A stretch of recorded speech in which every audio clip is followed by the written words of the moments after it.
Dans cette vidéo, nous allons parler de la répartition des électrons autour du noyau. Les électrons se répartissent en couches électroniques. Ces couches seront notées 1, 2, 3. Il y en a d'autres, mais on n'étudiera pas ces couches au lycée. Ces couches électroniques sont divisées en sous-couches, qui vont être notées S ou P. Il ne faut pas essayer de comprendre ce S ou P, c'est lié normalement à la forme de ces sous-couches, mais on ne voit pas ça au lycée. Ces sous-couches ne peuvent contenir qu'un nombre limité d'électrons. Le nombre maximal d'électrons dans une sous-couche S est de 2 électrons, et dans une sous-couche P, c'est de 6 électrons. La couche numéro 1 ne possède qu'une sous-couche, c'est la sous-couche S. Autrement dit, on aura une sous-couche 1S. Dans l'état le plus stable, qu'on appellera l'état fondamental, c'est-à-dire l'atome va dépenser le moins d'énergie, les électrons remplissent les sous-couches électroniques dans l'ordre suivant. On va d'abord mettre des électrons dans la sous-couche 1s, puis 2s, puis 2p, puis 3s, puis 3p. Une couche qui contient son nombre maximal d'électrons est dite saturée.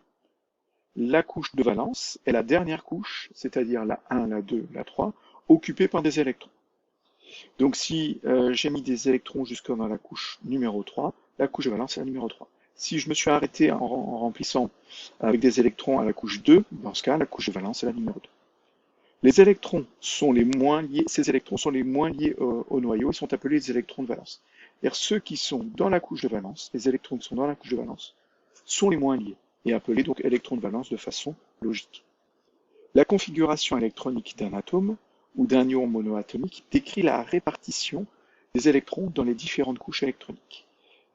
Par exemple, la configuration électronique du carbone, qui contient 6 électrons, on va mettre 6 électrons petit à petit. On met 2 électrons, là le petit 2 qui est ici, dans la sous-couche 1s. On ne peut pas mettre d'autres électrons parce que une sous-couche S contient 2 électrons maximum. Donc il reste 4 autres électrons à placer.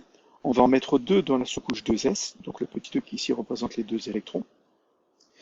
Et à nouveau, cette sous-couche est saturée parce qu'une sous-couche S peut contenir 2 électrons maximum. Et au total, j'ai mis 4 électrons, donc il va me rester 2 électrons à placer.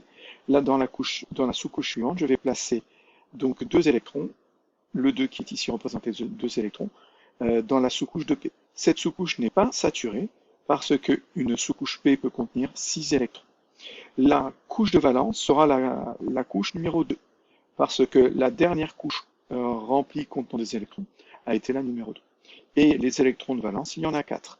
2 dans la sous-couche 2s, 2 dans la sous-couche 2p.